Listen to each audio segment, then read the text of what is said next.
সবুজ বাতিটা জ্বলে রাত বিরাত,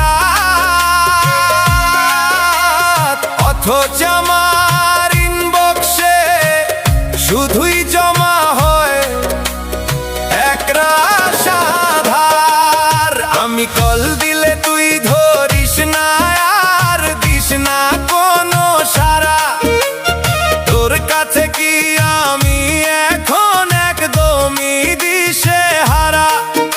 অনলাইনে থাকিস ঠিকই, চলে কথার আদান প্রদান, শুধু আমার মেসেজগুলোই পড়ে থাকে অবহেলায় অম্লান।